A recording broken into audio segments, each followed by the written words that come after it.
key turned with a reluctant click, and the door to the last room in the old Victorian creaked open with the sound of dry wood groaning like a warning whispered through the floorboards. Dr. Evelyn Marks stepped inside, holding her breath. The scent was the first thing to assault her. Sweet rot clung to the air like wet velvet, undercut by the sharp tang of metal, like old coins soaked in blood. The kind of smell you don't just smell, you taste. Copper on the tongue, decay in the throat. The mirror room. That's what the previous owner, an aging realtor with clouded eyes and a too-wide smile, had called it. Half jokingly, half apologetically, as if he'd tried to forget its existence but couldn't. It was the only room with a lock that had rusted from the inside. No light fixtures, just the gray smear of overcast sky bleeding through a single dust-choked window. 4 walls, 8 mirrors, each stretched from floor to ceiling, gilded with ornate curling frames like vines twisted in agony. Their surfaces looked antique, not like glass at all, but sheets of still water that refused to reflect cleanly. Evelyn took a cautious step in, the wooden floor moaning beneath her heel. Cold. Colder than the rest of the building. The air brushed her skin like damp breath, and for a moment she imagined something standing inches behind her, exhaling softly. She spun around. Empty, but the mirrors showed shadows she didn't remember casting. A flicker of movement, gone when she blinked. She chalked it up to exhaustion. Moving had been chaos, her phone a constant symphony of pings from patients rescheduling, friends offering help she never accepted, and her ex-husband calling to check in. She told herself she was imagining the strange weight in the air. Told herself it was just a room. But the room disagreed. The walls seemed to lean in slightly, the corners too narrow, the ceiling too low, as if the architecture itself had curled inward to listen. She reached out and ran her fingers across the nearest mirror. Ice kissed her skin, not just cold, wet. The surface slick with condensation or sweat, or something else. Her breath hitched as her reflection rippled slightly, as though caught in a breeze that didn't exist. Her hand recoiled instinctively. The texture had changed in a heartbeat, from glass to skin.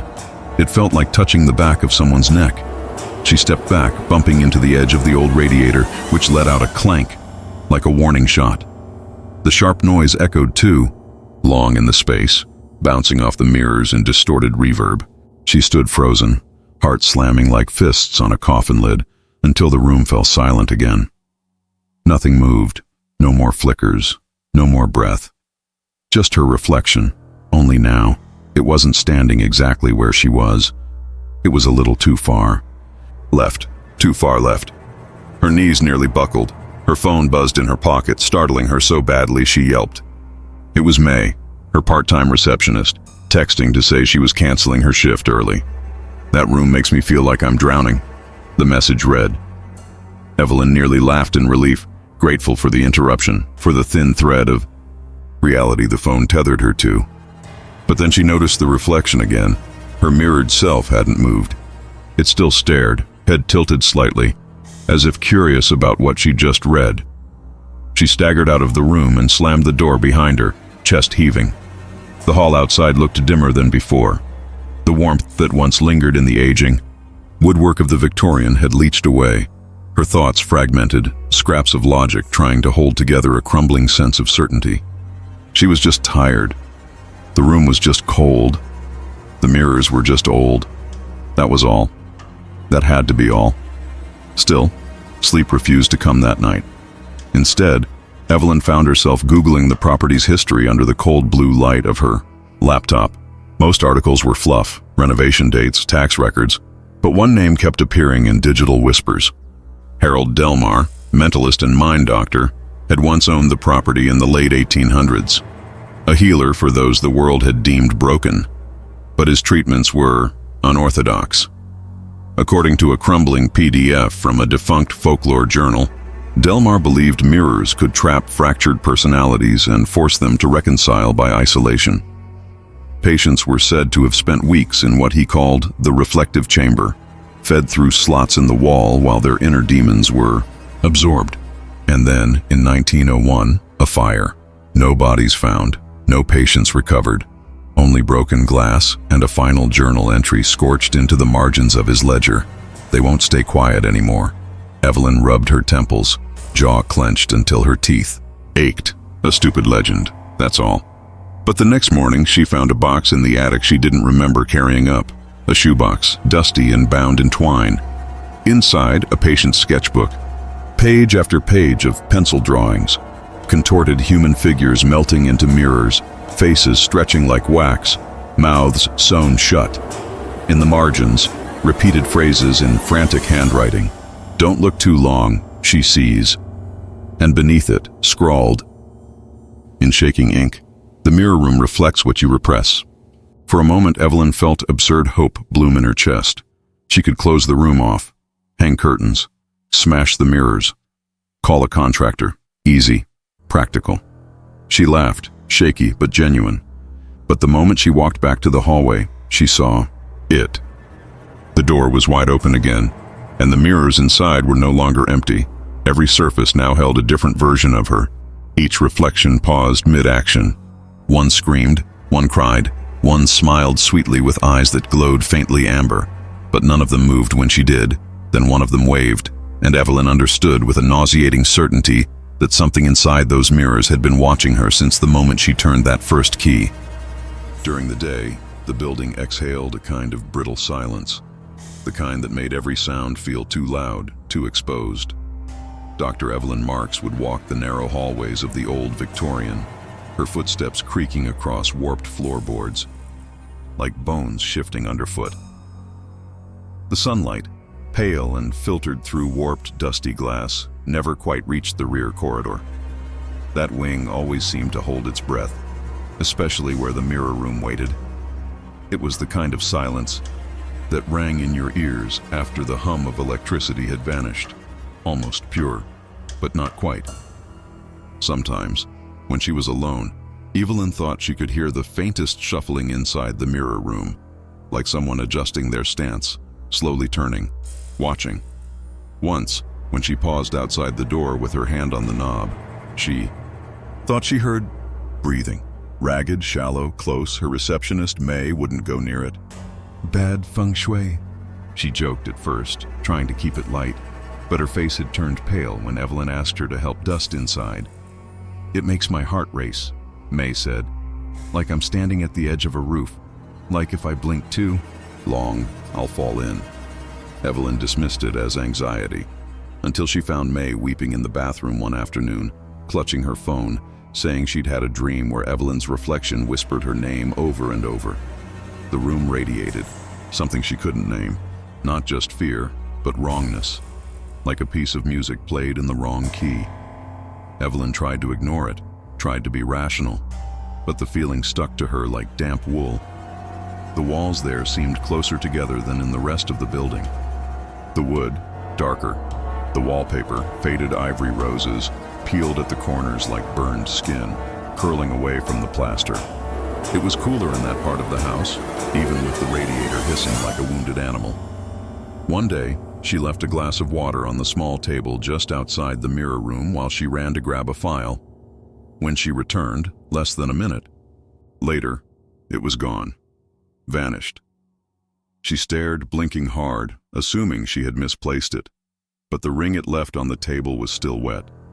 She reached for the doorknob. It burned cold in her hand. She started having dreams, vivid, saturated with color and scent. In one, she walked into the mirror room and saw herself already inside, seated across from her. But that version didn't blink, didn't breathe. Its smile was wide and glassy. In another, the mirrors bled black sludge that hissed when it touched. Her skin, leaving stains she could still feel hours after waking. Sometimes she woke gagging, bile rising in her throat, the phantom taste of rust and something sour, spoiled milk and copper. Still, she told herself it was just stress, just a bad week. But her hands shook more often now. She began avoiding her own reflection, not just in the mirror room, but everywhere. Bathroom mirrors, car windows, the glass door of the microwave. They all seemed to linger a second too long after she moved. She found a small booklet tucked inside a drawer of the antique desk near the waiting room. A pamphlet, really, worn, handwritten in curling script. It looked older than the building. Inside were local folk sayings, warnings, rituals. There was a page labeled, "Warding the Mirrors." Beneath it, instructions written in red ink. Never gaze past the third blink. Burn sage until the flame folds inward. Speak your name backward. Into glass before dusk. Never leave offerings near mirrored surfaces. Evelyn laughed at first, but her skin prickled as she read. Someone had drawn small red X's next to 3 of the warnings. The last had been underlined. Twice. Desperate for answers, she visited the local historical society. An older volunteer named Mrs. Rourke gave her a thin, brittle smile when she mentioned the house's address. "Oh," she said, voice dropping. "The place that eats itself." Evelyn stared, unsure she'd heard right. Mrs. Rourke nodded gravely. That was what the old church folks used to call it. Said the devil lived in the mirrors there. That once a year he stepped out wearing your face and buried you in his place. She chuckled dryly. Silly stories. Kids used to dare each other to touch the glass and not flinch. But Evelyn didn't laugh. She felt her stomach churn with something heavy and acidic. That night she sprinkled salt at the doorway to the mirror room. She even tried the name backward trick, whispering Nil Eve into the glass, feeling ridiculous. For a moment the mirror flickered, and her reflection smiled, but she hadn't. She locked the door.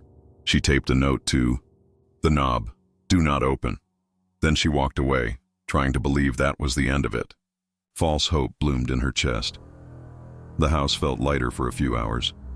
The creaking stopped. The hallway warmed.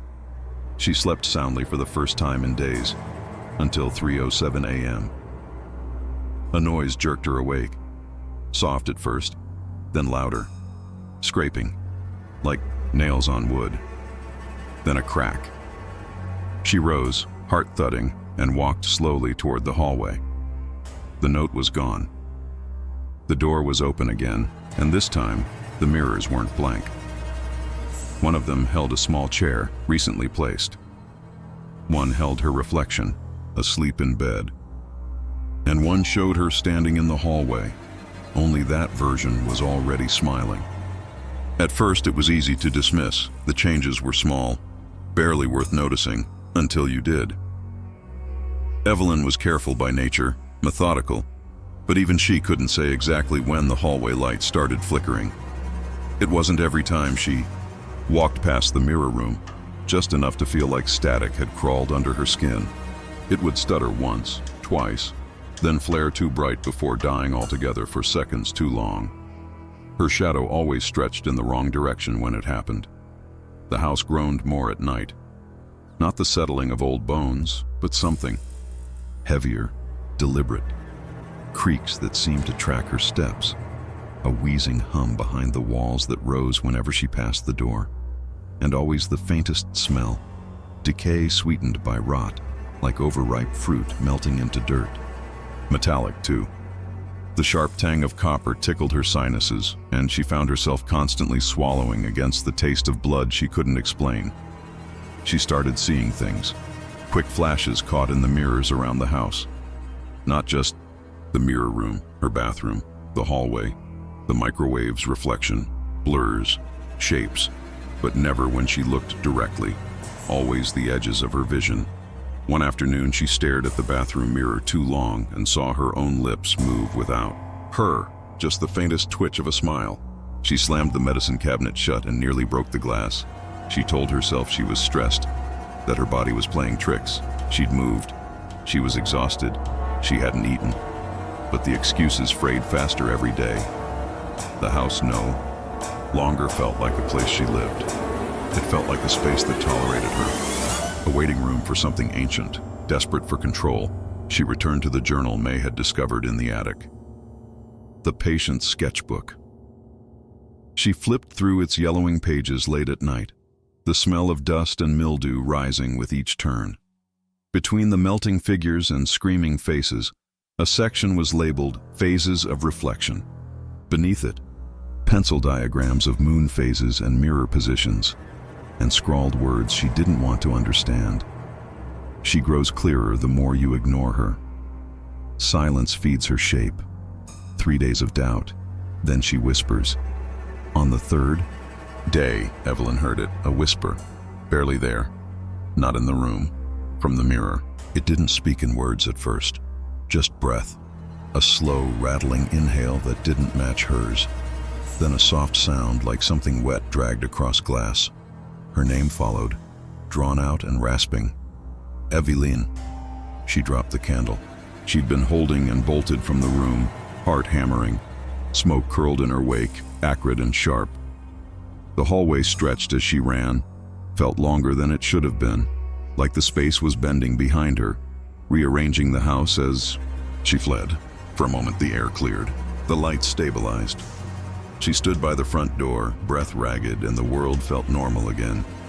That was the worst part, the false hope. The moment when your mind clings to the idea that maybe, just maybe, you imagined it all. That you're still in control. She even laughed. Just a little. Then the phone rang. It was the house line. No one had that number. She answered, static, then her own voice. Don't look behind you. She spun instinctively. Nothing there. But her reflection, in the front door glass, was still facing forward, staring. She didn't sleep that night. She sat in the kitchen with every light on, watching shadows shift like liquid around the corners of the room. She started a pot of coffee, then gagged at the taste, bitter, metallic. It tasted like the air in the mirror room, like blood. She poured it down the sink and ran the tap, but the water came out rust-colored, thick. The next morning, the walls near the mirror room were damp. Sweat dripped down the wallpaper like tears. Evelyn touched it, ice cold. Her fingers tingled with numbness afterward, and she swore the skin at her fingertips looked a shade paler. The paint was blistering in small spots, bubbling outward. Beneath the cracks, black mold spread like veins, and something pulsed behind it, faintly, like the house itself was breathing. She called a contractor, a local man named Victor, balding and cheerful, who'd worked on restorations in the area. He took one look at the mirror door, frowned, and refused to enter. Some doors shouldn't open twice, he said. Evelyn tried to laugh it off, but he stared her down. That house used to be a hospice, you know. Before that, Delmar's lab.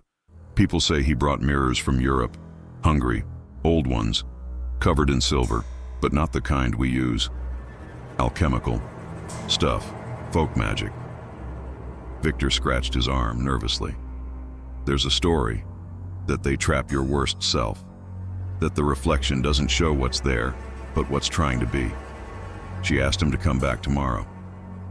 He never did. That night, the creaking started again, but this time it was coming from inside the mirror room. Not just creaking, scratching, as if fingernails traced the walls, slow and deliberate. Whispers flitted between the sounds, rising, like insects hatching behind glass. Her name again, drawn out like a caress, like a threat. She barricaded the door with a chair, salted the floor, burned sage until smoke clouded the hallway. For a moment, she felt something shift. The air cleared. The house went still. False hope. Again. She turned to walk away, but the whisper didn't stop. It got louder. And then the mirror nearest the hallway cracked. Not shattered, just a single, vertical line, splitting her reflection in two. On one side, Evelyn stood trembling. On the other side, her reflection didn't. It just smiled. Evelyn didn't want to believe she was obsessed, but she was. Every free moment was consumed by the mirror room, by the whispering voice, by the split in her reflection. It gnawed at her, a sliver of unease lodged under the skin, impossible to remove. She scoured archives, digital and physical, flipping through brittle newspaper clippings and yellowed records that smelled of ash and glue. Her hands were always dusty now, always cold. She hardly noticed anymore. The house grew darker each day, not metaphorically, visibly, as if the walls themselves absorbed more light. Even when she opened all the curtains, the air inside hung, heavy, dim, like an overcast sky had settled permanently over the roof.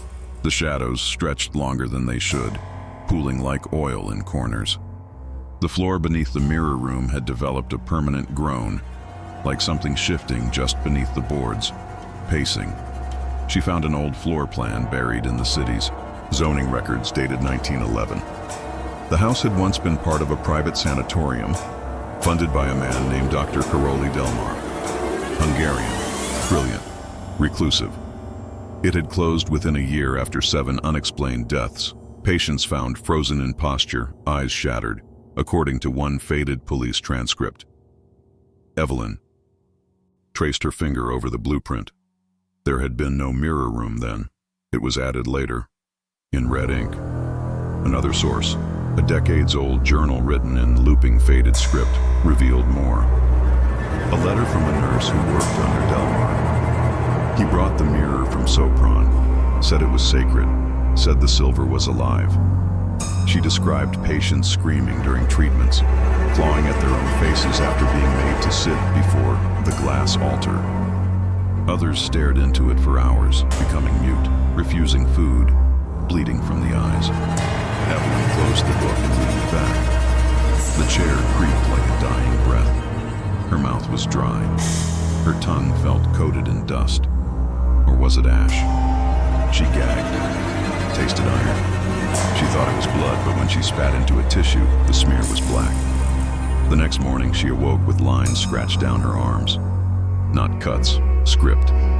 Thin, red, curling letters she didn't recognize. They faded by noon. She told herself they were dream impressions. Nothing more. Her hands trembled as she reached for her coffee, but the mug felt too hot. It burned her palms, even though it wasn't steaming. Still, she kept digging. At the local museum's archive, an elderly curator named Ms. Faulkner hesitated when Evelyn mentioned the mirror. "There are tales," she said, almost whispering. "From the old country, a Tukurbo-Shorkani, mirror witch.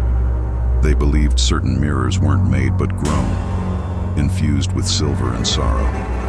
Said if a witch died cursing her reflection, her soul became rooted in the glass." Evelyn pressed her for more. The woman shook her head. "Don't chase it. You can't reason with a thing that thinks you're already its echo." That night, Evelyn dreamed of drowning in silver. Viscous, shining metal crawled down her throat. Into her lungs, she awoke gasping, soaked in sweat. The pillow smelled like rot, foul and earthy. The scent stayed with her all day. She returned to the house with a plan. Confront the mirror room. Not to cleanse it, not yet, but to observe, measure, record. She placed cameras outside the door, placed thermal sensors. She even lined the threshold with ash and copper wire, following instructions she found in a fringe occult forum she'd once dismissed as ridiculous.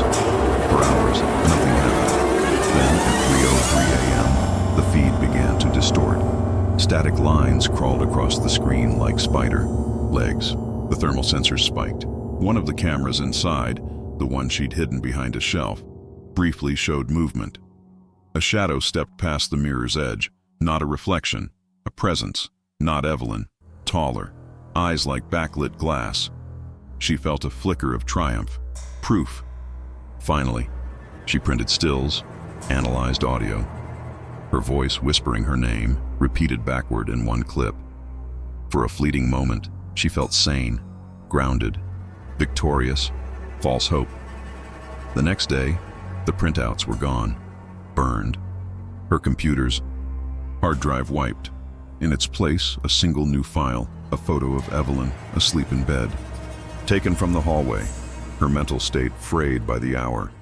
Her skin was paler, her eyes ringed with gray. The mirror no longer needed to be nearby for her to feel its pull. Her own reflection had become a stranger, mimicking too perfectly. Too late. Sometimes it blinked twice when she blinked once.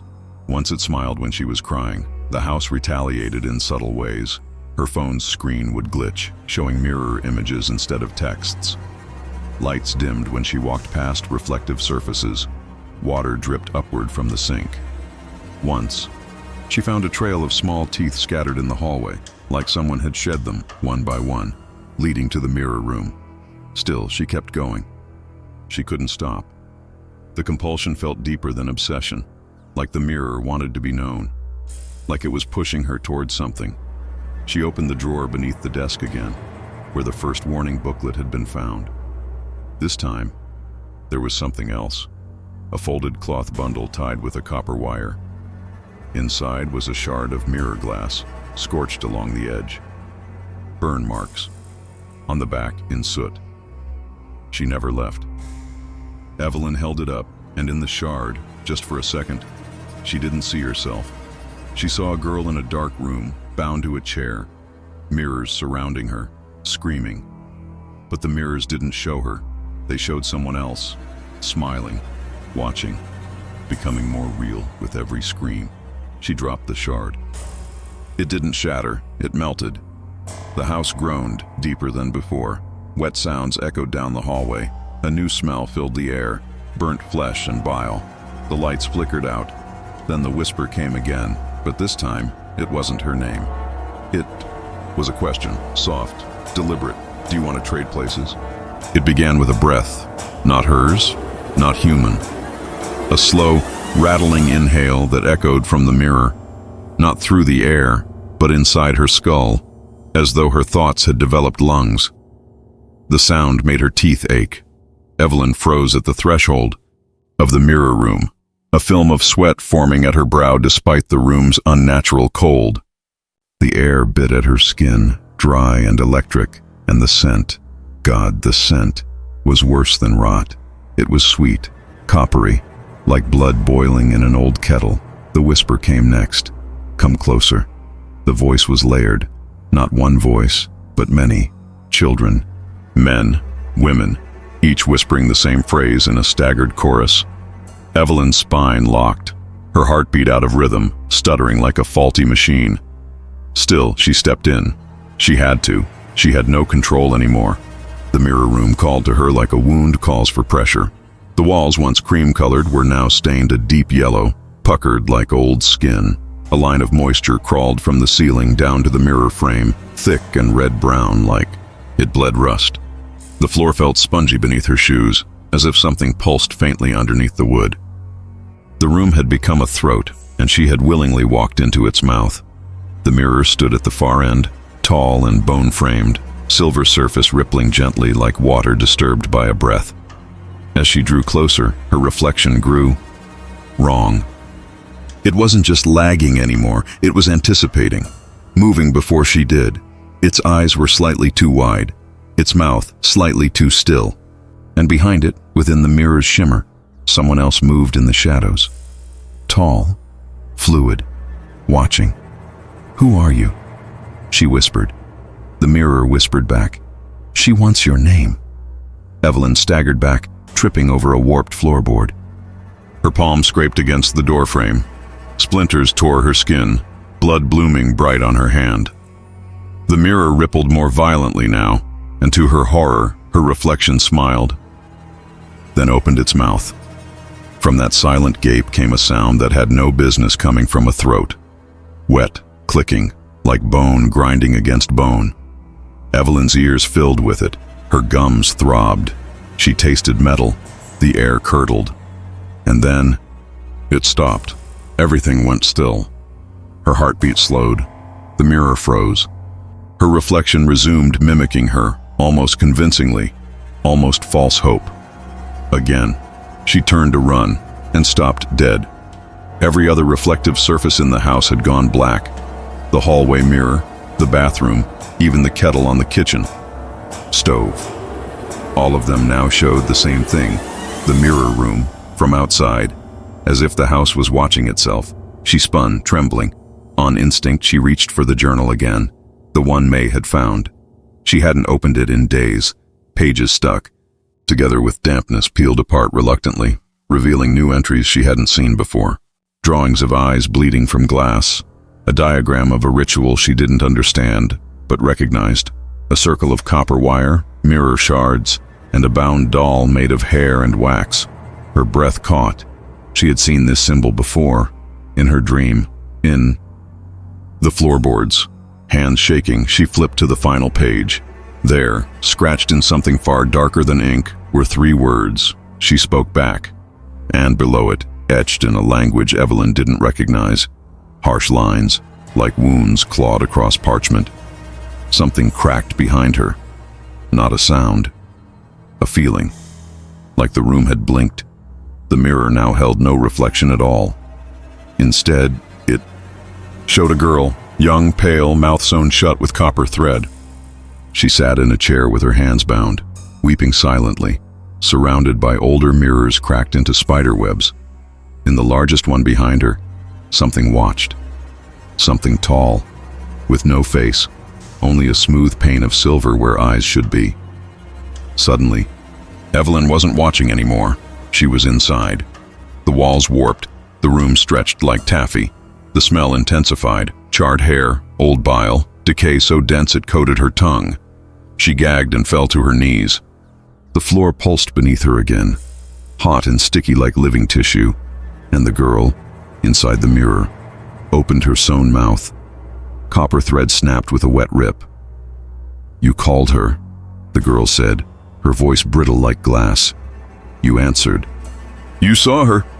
"Who?" Evelyn gasped. The girl looked behind Evelyn. Through her. "The one who waits." Suddenly the mirror splintered, not shattered, just enough to fracture the illusion. Evelyn was back in the room, panting, crawling away from the mirror. Blood streaked down her arm. But the reflection was still not hers. It was the girl again. She reached toward the surface. Evelyn scrambled back and touched something soft. She looked down. A doll. Waxen hair.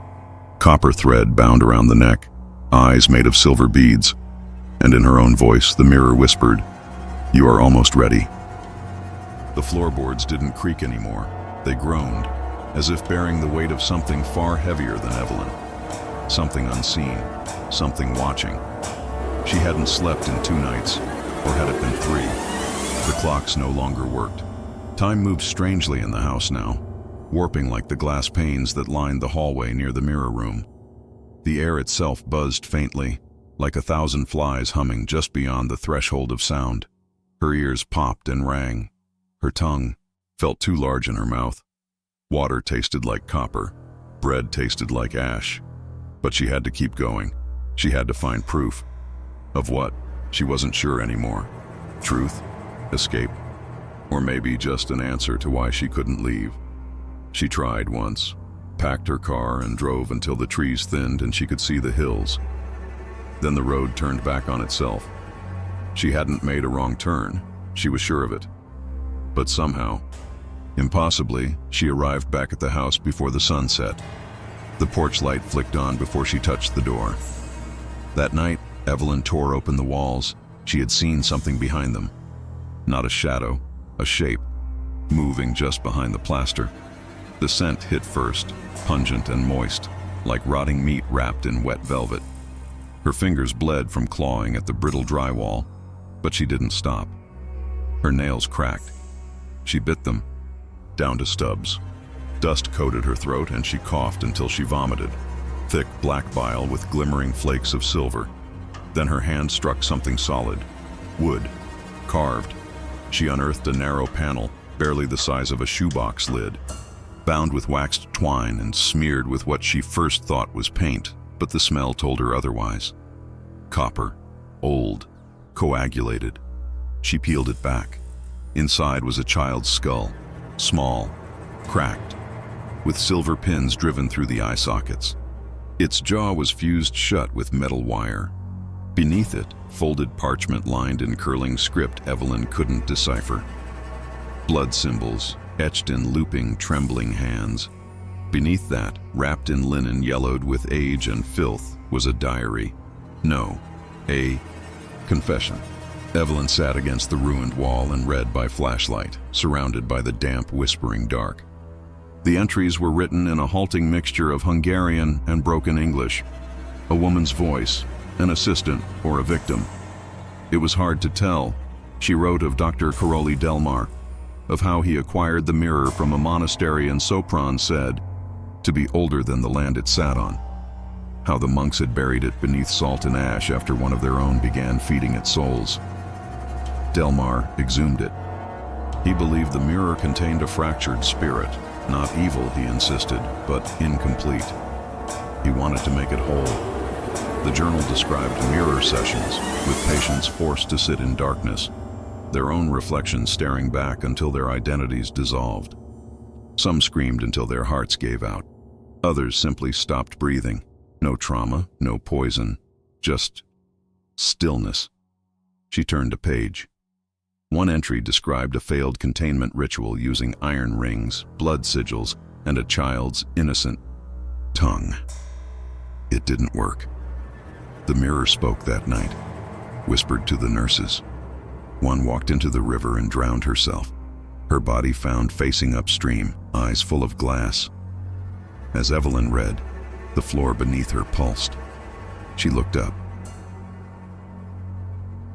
The mirror in the next room was glowing, not reflecting light, emitting it, soft, silver blue, like moonlight on a frozen lake. And in that glow, something moved, slow, deliberate. Evelyn pressed the diary to her chest and crawled toward the door. The room's temperature dropped 10 degrees in seconds. Her breath fogged. Ice formed on the doorknob before she touched it. She opened the door with shaking fingers, and the mirror room welcomed her with a terrible stillness. No wind, no creak. Only the low, wet sound of something breathing just outside of sight. She stepped inside, and the mirror was no longer a mirror. It was a window. Beyond the glass, the same girl from before knelt, blood streaming from her mouth, hands outstretched. She mouthed something, 3 words. Don't trust it. Evelyn stepped closer. Behind the girl, in the dark reflection, stood the thing. Not a ghost. Not a shadow. A frame of a woman. Skin stretched too tight. Jaw unhinged. Black liquid weeping from her pores. Her eyes were empty sockets filled with roiling silver. Her hands ended in long, needle-like fingers that tapped against the glass. 1, 2, 3 times. Evelyn ran, but not fast enough. The lights in the hallway blew out. The mirrors on the wall cracked, then bled.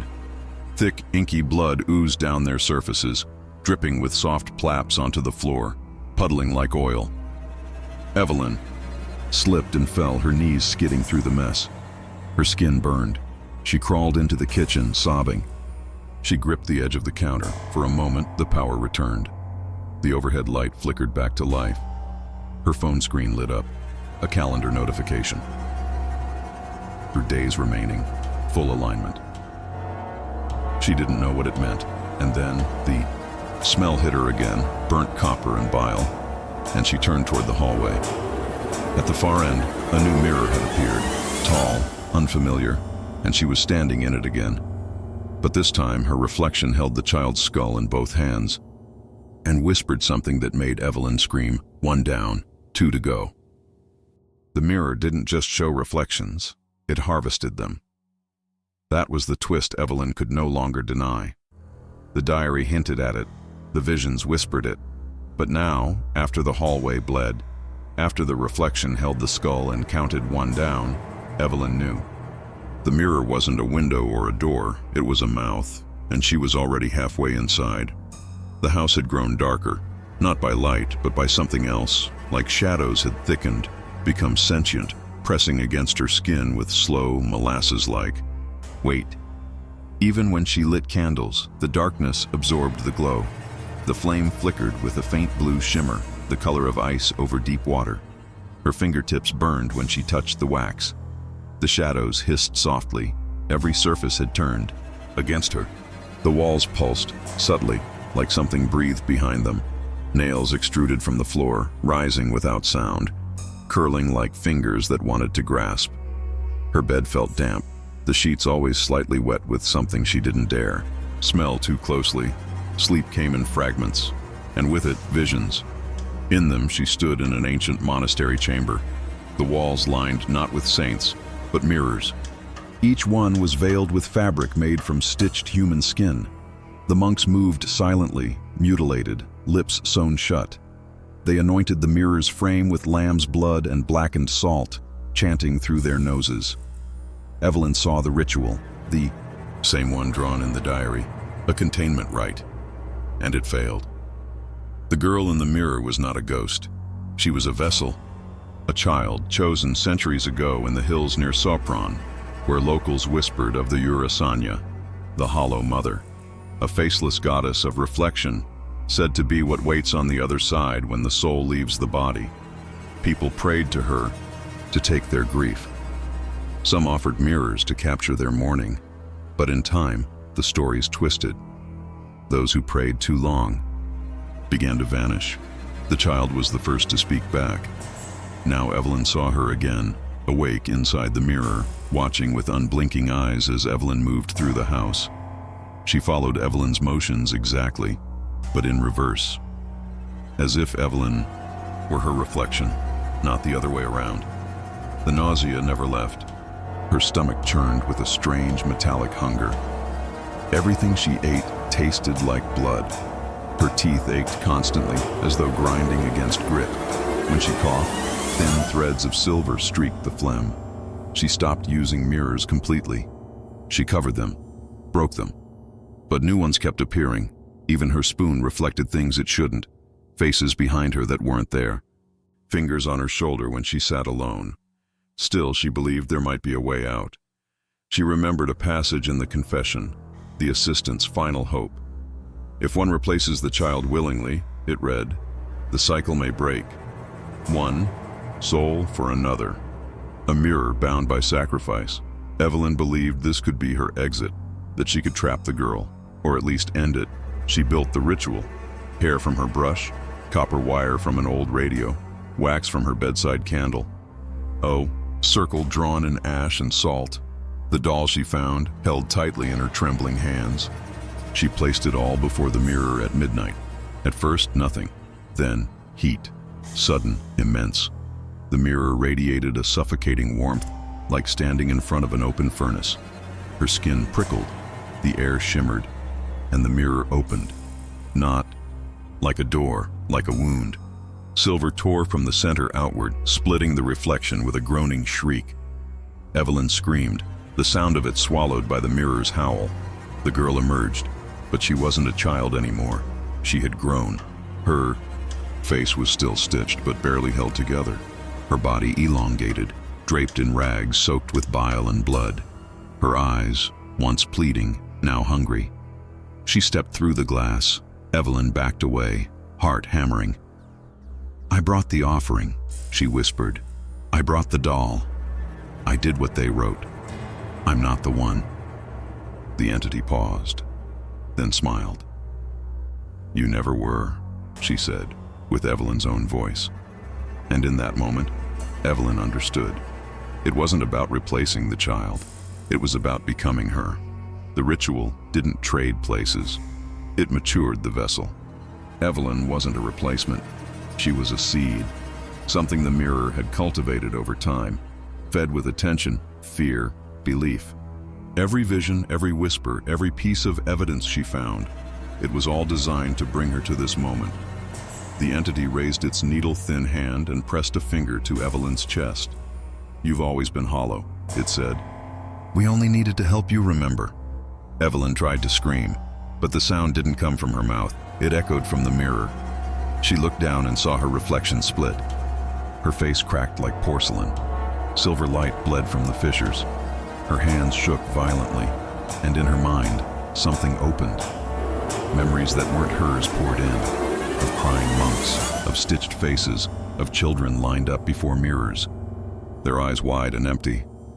She felt herself falling inward, as if her body were just a casing. Her thoughts slowed. Her limbs went cold, and then peace.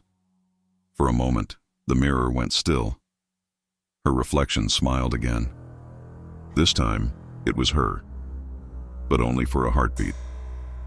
Then, behind the smile, the face warped, cheeks too sharp, skin too smooth. The girl, no, the Hollow Mother, had found her true host.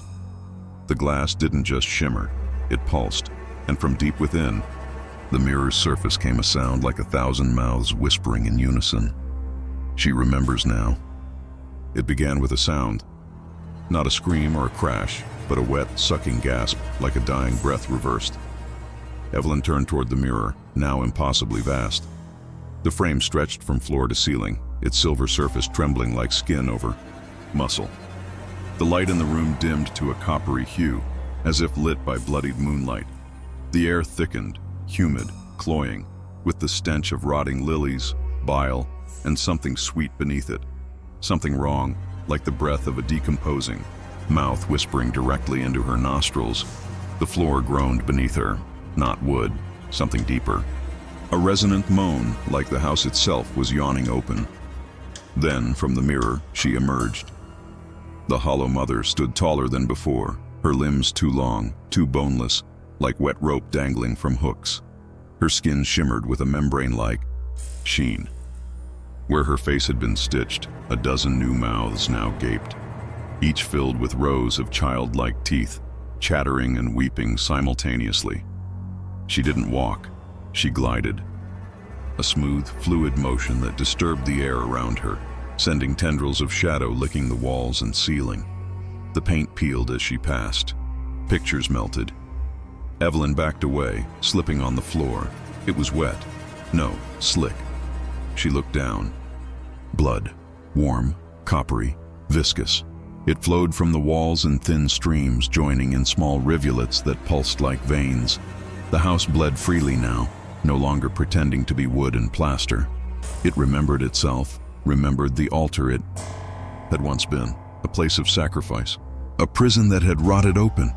"You called me," the entity whispered, not with a mouth, but with all of them. Evelyn staggered to her feet, heart crashing against her ribs. Her thoughts were fragmented now, memories dissolving into each other, timelines blurring. She couldn't remember what day it was. She didn't know if she'd eaten. Her name felt foreign. Her voice, when she tried to scream, cracked like dry paper. She ran. Down the hallway, which stretched endlessly now. Rooms shifted. Doors appeared and vanished. The grandfather clock bent inward, its pendulum swinging faster, faster, then melting into a screaming face. The walls breathed, exhaling clouds of mildew and ash. A child's lullaby echoed faintly through the air, played backward on a broken phonograph. She burst into the stairwell, hoping, praying, for escape.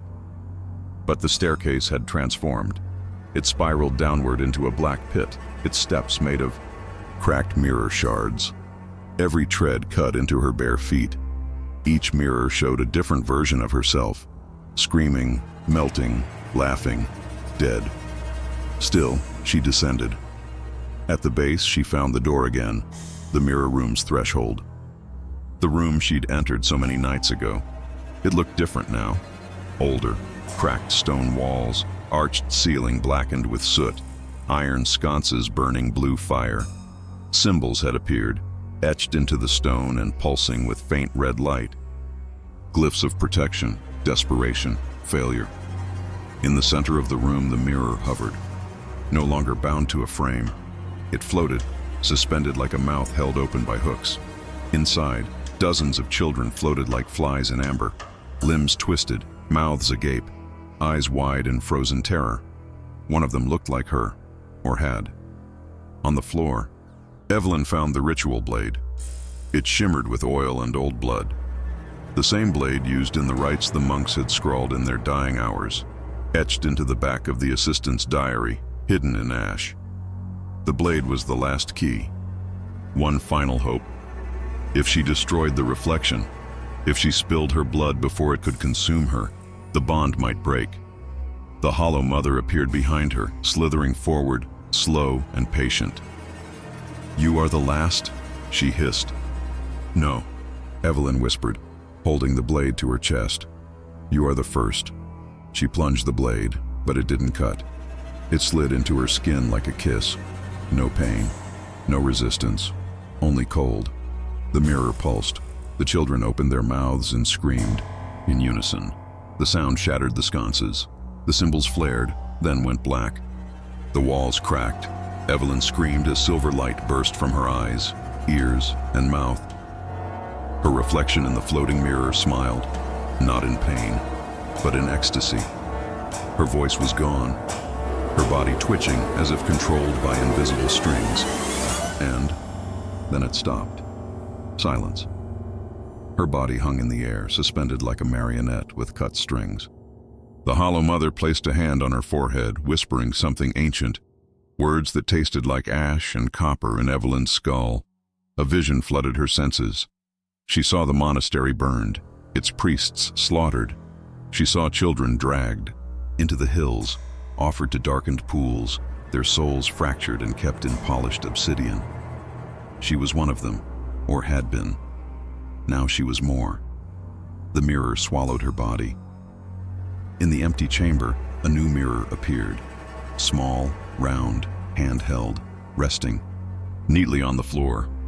Its frame was made of bone. The glass shimmered faintly, waiting. The Hollow Mother turned toward the doorway. The walls stitched themselves shut. The bleeding stopped. The room returned to silence, and somewhere upstairs, a knock echoed on the front door. She awoke in silence. No sound, no breath, not even the faint hum of electricity. Evelyn blinked slowly. Her eyes felt dry, like stones scraping against her sockets. The world came into view through a shimmering haze, as though she were seeing everything from beneath a thin layer of water or glass. Her body didn't hurt, it felt detached, like she was wearing herself as clothing. She sat up. The floor was no longer wood, but cold, slick stone veined with veins of black and red, pulsing faintly, like they carried blood instead of heat. A thick copper scent hung in the air, sharp, enough to taste. Her mouth was dry, yet she could still taste something metallic, blood or bile, or both. Her skin prickled from the cool, damp air, though her breath didn't fog. The mirror stood before her, whole again. It hovered silently, reflecting not her, but someone else. The woman in the glass wore Evelyn's face, yes, but her eyes were wrong, empty, shimmering with silver light that flickered like candle flame in a dying room. Her lips curled into a slow smile, and Evelyn felt her own face move in kind, though she hadn't meant to. She wasn't in control. Something moved behind her. The room pulsed with soft creaks, as though the house were settling, but the pattern felt deliberate, rhythmic, like breathing. The walls no longer bled, but dark stains remained, veins frozen mid-drip. From the corners of the ceiling, strands of hair hung like cobwebs, swaying in an invisible wind. The air was thick with a rotten sweetness, the smell of lilies long, dead and something animal beneath it. The mirror called. Whispers drifted through the room, too faint to understand, but layered, like 100 voices speaking through gauze. She caught pieces of prayer, children's laughter, something scraping glass. Her body moved again, involuntarily. She stepped closer to the mirror. Her reflection did not match her movement. It reached out first. Evelyn's hand followed seconds later, dragged like a puppet's. Her fingers trembled as they brushed the glass, and it yielded, not like touching glass, but like pushing against skin. The surface dimpled, warm, alive. She gasped, pulled her hand back, and saw the fingers on the reflection linger a moment longer, smirking before slipping away. Something was inside her. The blade was gone. Her wound had healed, or had never existed. Had she truly stabbed herself? Or had the Hollow Mother made her believe she had? Her thoughts began to spiral. She no longer remembered her apartment, her job, her mother's voice, just the house, just the mirror, just the sound of bones cracking in the walls at night. Her own memories now felt foreign, fading like dreams after waking. Panic rose, but it died, muffled, like it had to travel too far to reach her chest. Her fear was no longer hers alone. She stood in the center of the room. The door to the hallway stood open. Normal light filtered in from upstairs, as if the storm had passed. The air carried a sudden calm. Birds chirped outside. Somewhere, a dog barked. False hope. She ran toward the door. Each step echoed louder than it should have, like the house was mocking her with the sound of her own footfalls. But she reached the stairs. They were whole again. No glass, no blood. Just wood and banisters, and the scent of old varnish. She climbed. With every step, her vision flickered. She saw flashes of her reflection in the hallway mirror. Dozens of versions of herself, one screaming, one laughing, one standing still as her eyes melted down her cheeks. The front door came into view. It was open. A child stood there, wide-eyed, maybe 8 years old, backpack slung over one shoulder. He looked up at her. "I got lost," he said. "Can I use your phone?" Her mouth opened, but nothing came out. Instead, her reflection stepped forward. It crouched beside the boy, placing one hand gently on his shoulder. "Of course," it said with Evelyn's voice. "Come in." The boy smiled and stepped over. The threshold, Evelyn screamed, but it echoed only inside her mind. Her body turned and walked away. She could still see, but not control. She was inside now, like the others, watching, screaming, forgotten. She caught a glimpse of herself in the hall mirror again, only it wasn't her. Not anymore. Her eyes were silver, and the child's reflection didn't show at all. The house looked abandoned again, its white paint peeled in long curls, exposing gray wood warped by rot and time. Weeds choked the crumbling walkway. The rusted mailbox leaned sideways, its door hanging open like a gaping mouth. From the street, it was just another forgotten relic. One of those old Victorian homes people whispered about but never entered. Except today. The little boy's parents stood at the curb, staring at the house. He said he just wanted to see inside. The mother murmured, wringing her hands until the knuckles turned white. "Just a minute." He said he'd be right back. The father tried the door. Locked. They knocked. No answer. The wind stirred the air, carrying the scent of rust and something wetter, like rotting earth or meat left out in the sun. The mother gagged softly and turned away. The wind carried a sound too, faint, metallic, a slow, rhythmic creaking like chains swaying from the rafters, or perhaps an old rocking chair moving on its own. Inside, Evelyn watched. She stood behind the third-floor mirror, the real one, the first one, and felt nothing. Her body didn't move. Her limbs didn't ache. She was more concept than creature now. She had no breath, no heartbeat, only presence. Her eyes, when she chose to use them, saw not just the room, but the house's history layered across time like skin. Its dead tenants, its hidden rituals, its blood-soaked purpose. And through it all, the hollow mother watched too. From behind, Evelyn's eyes. Sometimes Evelyn remembered her name. Sometimes she thought it belonged to someone else. But always, she remembered the cold, the bitter air of that moment she first stepped into the mirror room. It had clung to her like a second skin, whispering secrets and laughter through the cracks in her soul. Now she whispered too. The boy was in the upstairs hallway, tracing his fingers across the old wallpaper.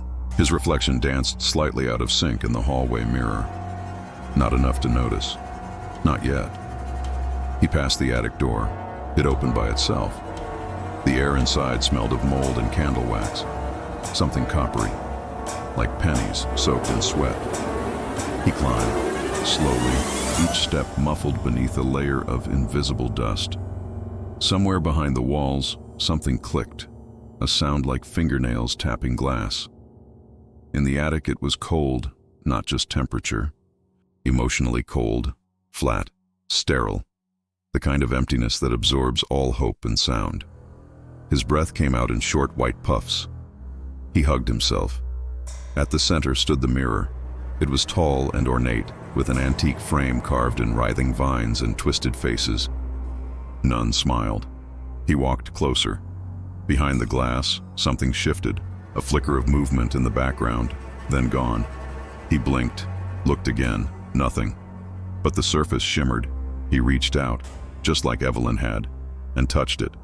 Warm, wet, like skin. Like someone waiting just behind the surface, pressing back with their own fingers. He flinched and pulled away. Turned to leave, but the attic door had closed, and the temperature dropped again. The boy screamed. Outside, the parents beat on the front door. It finally gave way with a groan, hinges squealing like a dying animal. The hallway beyond was darker than it should have been. Light refused to reach inside. The father called for his son. No reply. Just the sound of something dripping. Thick, wet. The walls were no longer solid.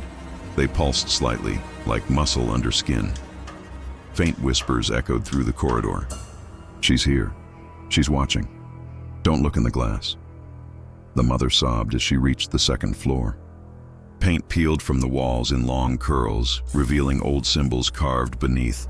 One looked like a woman's mouth, sewn shut. Another showed two children kneeling before a mirror, their eyes scratched out. "Upstairs," she breathed. "He's upstairs." They ran. On the third floor, the boys' laughter echoed once, sharp and sudden. It cut off too fast. The parents froze. In the attic, the mirror pulsed. Backstory emerged from beneath the walls, the symbols beginning to bleed, literally. Red ink or blood oozed from the carvings. As it pooled on the floor, it began to form words, an old prayer in a forgotten language. But Evelyn understood now. She saw the truth in a vision. The mirror had not always been a mirror. It was once a ceremonial doorway, a ritualized portal carved from obsidian by an offshoot sect of Victorian-era occultists, the Order of the Hollow Womb. They believed the soul could be reflected and split, allowing a human host to carry two beings in one body. Their founder, Mother Ada, had succeeded in binding herself to her own reflection. Her face never aged again, her smile never faded, and her children, her victims, never left. Evelyn was the newest, but not the last. The parents reached the attic. The boy stood perfectly still in front of the mirror, one hand raised, eyes glowing silver. "Sweetie?" the mother whispered, stepping forward. He turned. The thing wearing his face smiled, too wide, too sharp. Then he ran toward her and vanished mid-stride, dissolving into the glass like smoke swallowed by flame. The mirror cracked, just once, then reformed whole. Behind it, the boy's real body curled in a corner, eyes open but unseeing, mouth gaping in a scream that no longer had sound. The mother fell to her knees. The father began laughing. It was not his voice,